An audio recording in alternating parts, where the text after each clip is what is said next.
everyone, and welcome to another exciting episode. I think you're the biggest celebrity I've had on this show, Brent. A man No that way. needs no introduction. No But way. Tom Kroll, by far. okay. So top two, at least, top two or three. But Brent Daniels from Talk to People, thank you so much for being here, man. It's an honor to have you. Thank you, Andrew. We've gone back a long time. Yeah. We were just talking about, I was looking at text messages from 7 years ago, and it's exciting to be on your show. Exciting to see that you're doing this and the growth and evolution of your business. And so it's really, I think we're gonna have a fun time and hopefully give some instruction for people out there that have teams that are growing their business, that love real estate, and hopefully they're doing it with a lot of friends. Yeah, man. Because this business, you're allowed to work with your friends, which is really Yes. cool. Unbeknownst to a lot of people, that is something that can happen. And dude, what just resonated with me before we started the episode shoot, you said we were talking about texting each other back in 2018. In my mind, that did not resonate that was 7 years ago, almost 8 years ago now. I just had it blew my mind type of moment. Yeah. I thought it was like Yeah. 2 years ago. I'm really bad with dates though. So what does that say about me? So Well, I think it's really true, Andrew. I think that whole saying that, we always overestimate what we can do in a year and underestimate what we can do in five. You know right. what I mean? I really think that that's true. And I think that there's big time income spurts when it comes to this business and in real estate, whether that's due to interest rates or the economy or our own egos or our own evolution as leaders and entrepreneurs, whatever it is. There's certain years where you just make a tremendous amount, and then there's some years where you make a fraction of that. Yep. And so I think that one of the biggest goals that I have is try to, kind of even out that curve or the turbulence, so to speak, and kind of fly above the weather as much as I can. And Yeah. so it's interesting the things you learn being in the real estate business for 21 years now, and then as an entrepreneur for essentially 25 years. You really learn how to, really focus on what matters on a daily basis, and then if you can have a good day, you can have a good week, month, year, and then a good plan for Absolutely. whatever you want to build. Yeah, man. So I want to dive into that, what you just said, because you have a ton of experience. Those of you that are in real estate that are listening have probably heard your name before. You're absolutely everywhere with just dropping fire and what you do every day. But for those of you who don't know, can you just give us a very quick 20-second, like who you are, what you're about, what you do? Yeah, I graduated high school in Gilbert, Arizona in the year 2000.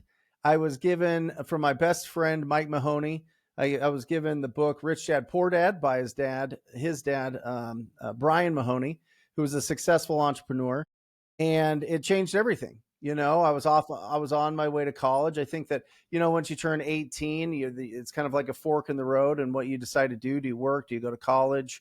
Do you become an entrepreneur? Do you work for somebody else? All those things, right? So I didn't know if I wanted to get into the medical field. I didn't know if I wanted to get into personal training. I didn't know if I wanted to get into, being a coach or a teacher or whatever else. And this really put me on the path of being a real estate entrepreneur. And I think it's one of the most exciting businesses, but it's also a business that can quickly take everything from you. So lost everything in 2008, got my real estate license in 04, lost everything in 08, crawled back out to about 2012, and then discovered what wholesaling was in 2012, 2013.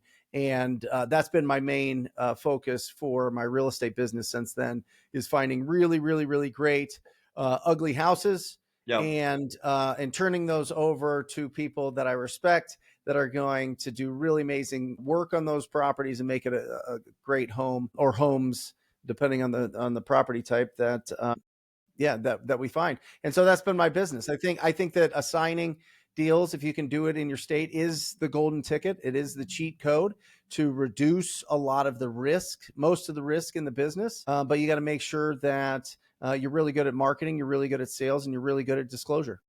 Yep. And Brent, when you were in from, I think you said 04 to 08 before you lost it all, and your business kind of had to start over, what were you doing? Were you doing retail, like brokerage type of real estate?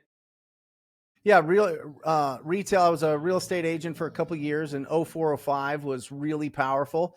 And so I thought that I was really good. And when you think you're really good, you want to expand. And so I wanted to start a brokerage, and I did that. And then, the late, kind of the third quarter of 2008, the economic world crashed, Hmm. and I was over leveraged.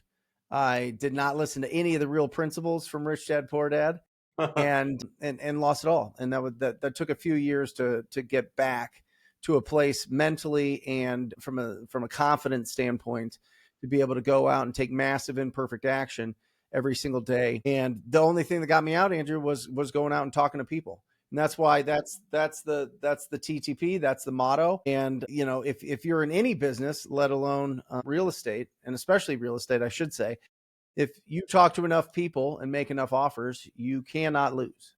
Yep. That is And something that I know fundamentally. yeah, Brent, you're gonna have to send me one of those shirts. I've seen you like every single time I run into you or see you, you have one of those shirts. So send me one, dude. I'll wear it proudly. You got it. I'm a simple man. Cool, dude. I I appreciate was wearing button-up shirts and polos and all these things that I would have to take to the dry cleaner every week, and it just annoyed me. And so I was like, why am I not in a position in my life that I could wear whatever I want? love it. And once I got to that point, I just started wearing the same, two or three different types of t-shirts every day, and it's worked out. I have 3 different colors of this and I just rotate it. So you'll see me wearing the same stuff too. So let's go back to you though.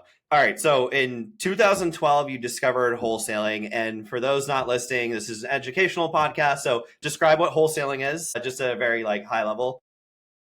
Yeah. So when you find a property owner that wants to sell a property and it needs significant amount of work, you can make an offer on that property.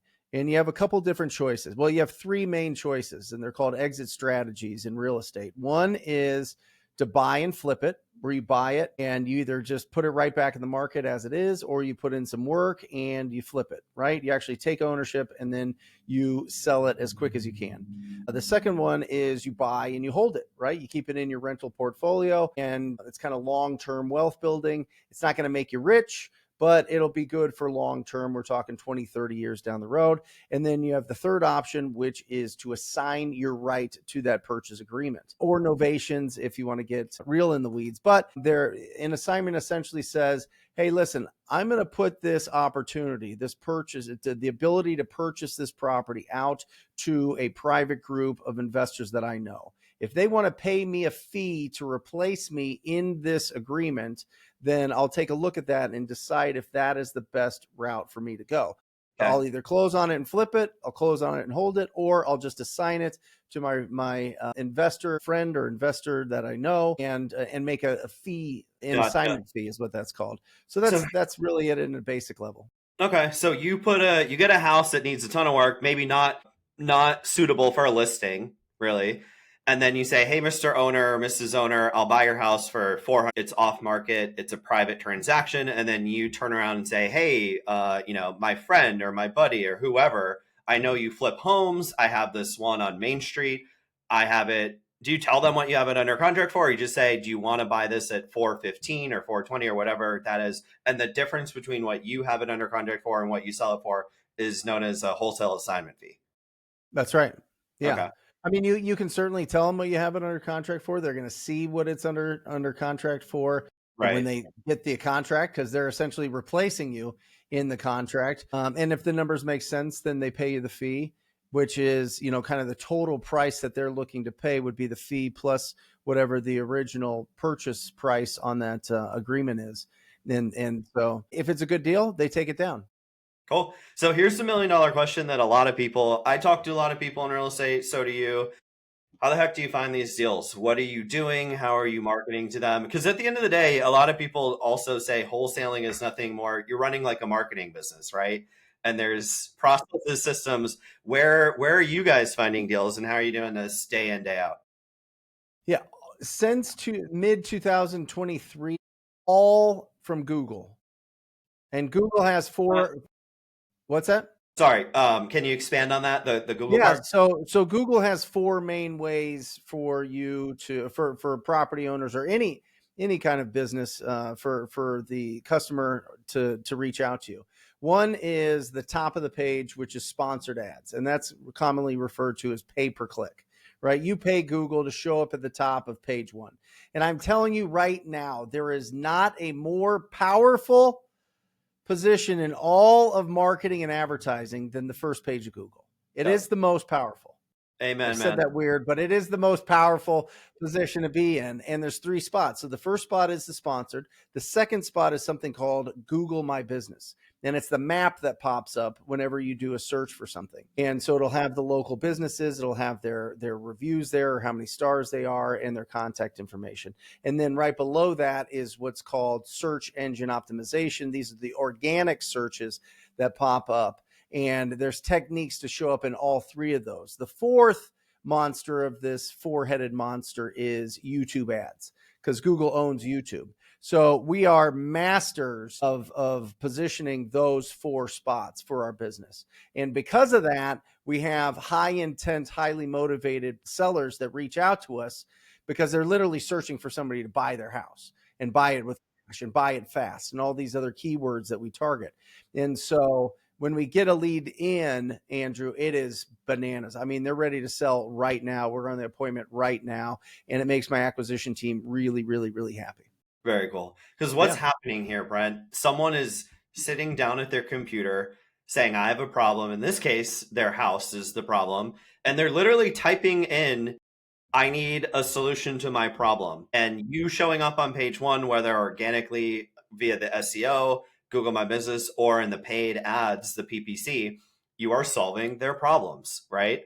And what kind of problems, for those who are thinking about getting into wholesaling, what are the types of solutions that you and your team offer to get them to ultimately go with you?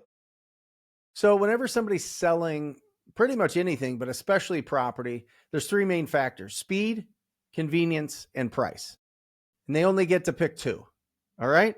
If they want speed and convenience, they have to work on our price. Right. And so that's what we're looking for when we get leads coming in. Now, is it every lead? No. Is it 1 out of 10 leads? Sure.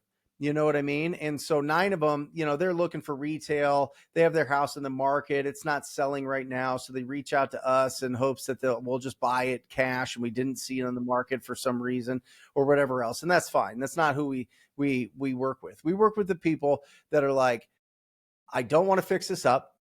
This property is destroyed.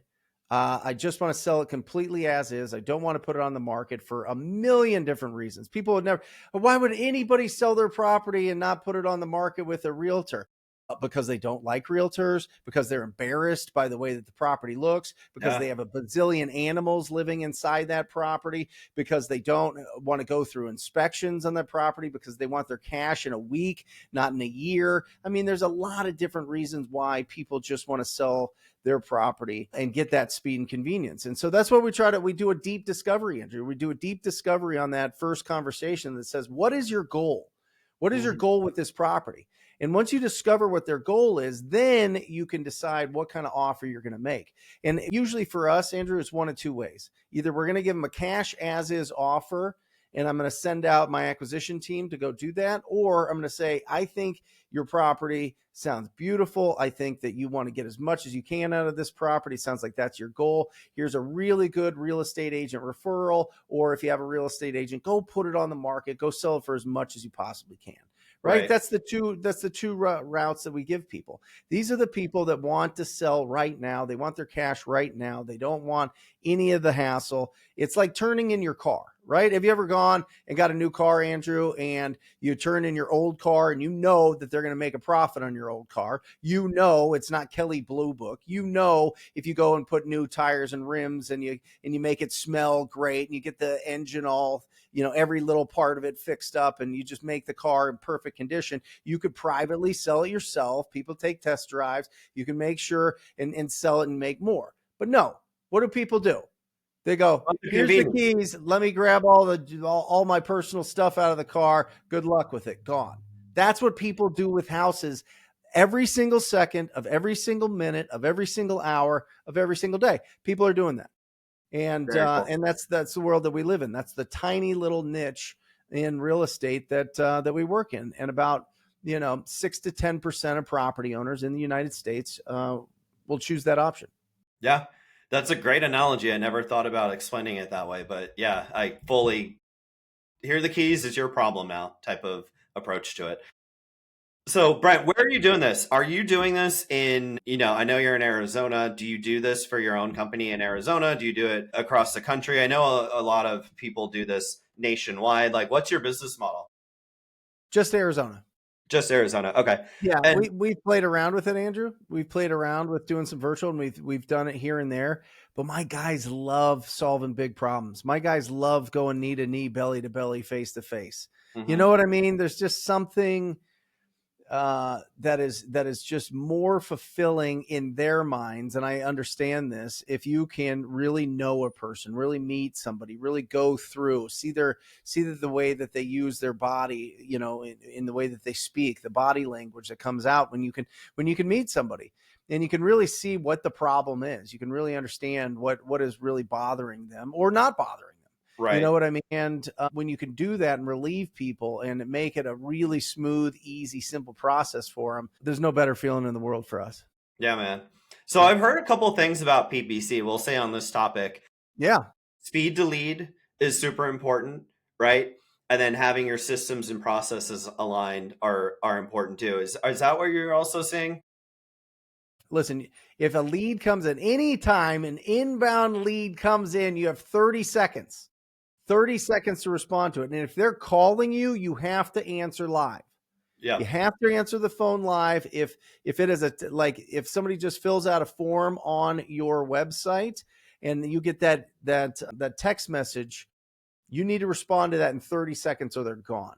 All right. I mean, we've looked at it, Andrew. After a minute, it's the ability to get those people on the phone drops dramatically. After 5, it's ridiculous. After an hour, forget about it. Right. So you I need actually you need to get think, back with people in 30 seconds. yeah, I actually think, I don't remember off the top of my head, but like Yale or Harvard published a study, not about PPC and real estate, just about like sales in general. And it was like after an hour, your chances of converting whatever it is go down by like 71%. But in real estate, oftentimes, if someone's submitting a PPC lead or information on your site, you're probably most likely submitting it on multiple sites. That's why it's so important, right? That's right. Yeah, that's So what exactly right. happens? Yeah, like what happens? Your team specifically. So you have these ads going out to the world. Someone types in, "I need to sell my house yesterday," type of thing. Your team gets a lead. Can you walk us through like your internal process? Like, do you have technology helping you? Like, what happens? You get a lead right now. Where does it go? How do you keep track of it? All the internal process stuff. Yeah, so our phone numbers are all attached to CallRail, and CallRail is a just a software or online platform where you can buy the phone numbers for your businesses. And so when that happens, whenever a lead comes in, it goes to 3 of my guys. It goes to Chad, it goes to Ryan, it goes to Joshua, and whoever jumps on that first gets that lead. Okay. So one, they're hungry to get that lead because this is this is their commission, right? This is how they, one, it's exciting for them, and two, this is how they feed their family and live their So, lifestyle. Brent, not to interrupt, but I just want to be very specific. So, do you have a call rail number? It's basically like a tracking number that you put on your website or your landing page that people click on the PPC ad, says, 555 or whatever the phone number is. And then is it ringing all 3 of them at the same time? And it's kind of like first come, first serve gets the lead? That's how that works? Yeah, exactly. Not only Okay. that, but most of the leads, Andrew, are going to be form fills, right? So when they fill in the form, it's gonna be sent in and automatically sent through CallRail to text them all that Gotcha. lead and me. I mean, I'm on there as well, right? But the reason we do it through the call rail is because we can call back through that number and all those calls are recorded, which is Okay. great. And we want to hear that and work on it and train on that. And so, yeah, it's mostly the form fills that come in, when people fill it out on the website, and then whoever reaches out first gets that lead, and then we start rocking and rolling. And it's as soon as that comes in, it goes to our follow up boss CRM, so it's Okay. in there as well. Yep. Gotcha. And so you're having these conversations with people. It's a competition amongst your 3 salesmen. Are you also, I hear this a lot from people, some people not so much, but are you offering on every single lead that comes in, unless it's like a case that makes absolutely no sense to offer. But how are you approaching that? Even if it's like a high number that they want, do you still make offers? It depends on the discovery, right? Do they want speed and convenience? I'm not going to make an offer, Andrew, if it's somebody that their house is beautiful, they don't really need to sell it, they're just curious on what somebody's going to give them, and they're about to put it on they've already signed documents with the real estate agent to put it on the market tomorrow. Okay. You know what I mean? That's just silly. I mean, the more offers you make, the more money you make is not, in our experience, not, yes, it's right, but that's such a broad statement. It's silly. It's Yeah. like, yeah, but are you making the right offers to the right people? That's what we're looking for. Because you Yeah. can make offers to anybody and it's just going to insult them, and you're going to get weird, bad Google reviews because somebody's wildly insulted that you offered them, a number that would make sense to an investor, but certainly not to somebody that has a beautiful property that they have a lot of pride in. Yeah. We look for what is the problem, what is the condition, how fast do they want to sell this? I mean, most sellers want it done really fast. So yes, that is a factor, but the bigger factor is this property destroyed? Is this Mhm. property that somebody can go in and they can put the work into the property and sell it for significantly more? Is it going to be a deal because of the condition of the property? That's what we're looking for. And so my guys that run the Google ads, because I have a Google ads business, Mhm. marketing company, and they're really, really, really good at being obsessed with getting us leads to really ugly houses. Yeah. And That's that that's that's the difference between, some marketing companies that'll just, get you a bunch of leads, and marketing companies that'll get you leads for actual ugly houses. yes, that's the key there. Brent, I'm curious. You have your systems and your marketing dialed in big time. What are some of the KPIs or the data points that you are looking at in order to run and operate your business here? One is the live call answer rate, right? It needs to be 95% or higher. So if somebody calls in, somebody's answering that live. The only time we really screw that up if it's like somebody that's hammered, that's calling at like 1:30 in the morning, and they're like, I'm sure you get they have some of no those. idea Yeah. who they're, I mean, there's just like some random people that do that. I look at how many leads per deal, per closed deal, not like signed up contract. How many leads do you need to close a deal? How many do we need? What is the cost per lead? Which essentially will boil down to what is your cost per deal? And then how much do we make per deal are the real big KPIs that we're looking at. Because we want to make sure that we're getting a minimum of 3-to-1 on marketing spend to the amount that we make, but really pushing to be 4 and 5 if we can when it comes to inbound marketing. Okay. Yep. So you're tracking these numbers and what happens, like you're tracking them hopefully in like as real time as you can, and they're leading indicators of what's going to happen next month or what's not going to happen next month. And then you can make data driven decisions based on what you're seeing and pivot and tweak as needed, right? Right. I mean, the last one there is, how many appointments are we going on? I want to go on as many appointments as we can. Hmm. How many appointments are we going on, and how many of those appointments do we close? Do we actually get all the way through the finish line? Okay. And Are so you those doing are really in-person big tracking. appointments or like over the phone? Are you locking anything up over the phone? Do you do that or it's all in person? Yeah, I mean, we'll do over the phone if they're hours away. You know what I mean? Like 3 hours, 4 hours away, because we kind of do all of Arizona. But our bread and butter is mostly Phoenix and Tucson. Those are Gotcha. the two major markets in Arizona. And so, yeah, we'll go in those. Cool. Well, Brent, this has been really awesome. We were talking about Tom Kroll earlier on this show, and we met at a Tom Kroll, or not met, but ran into each other again in Nashville about a month ago. Yeah. And I listened to his podcast a lot, and I stole something from him, so I'm going to use it here. But is there something that you have that you're willing and able to share, whether that's like a document, a checklist, a book, a resource, whatever it might be, so someone can listen to this episode, not only hear your story and how you kind of operate in the Google space, but take whatever you're able to share with us or the listeners to better their life, to better their, whether it's business or personal, their community, something that you're able to talk about? Yeah, so ttpinsider.com has a tremendous, if you're just getting started out or you need some resources when it comes to finding incredible real estate deals, you'll find it there. It's completely complimentary. You can get in there and get a ton of resources. Also, if you know, Tom always told me, Andrew, they either turn you up or they turn you off. So if people have made it this far and enjoy the conversation, I do a live show every week on Wednesdays on my YouTube channel, the Brent Daniels YouTube channel. I've got the Wholesaling Inc. podcast. I got the Wholesale Hotline podcast. So any one of those, you're going to find a unlimited amount of resources when it comes to finding great real estate deals, whether it's off market or on market. There's some great opportunities on market in boring real estate markets like we're going through right now. And so I don't want anybody to close down the amount of marketing channels and the amount of avenues that they can explore when it comes to finding really great deals. Because I really do love the real estate business. I think it's a business that is wildly approachable, and it'll work if you do. And so again, if you talk to enough people and make enough offers, you cannot lose in this business.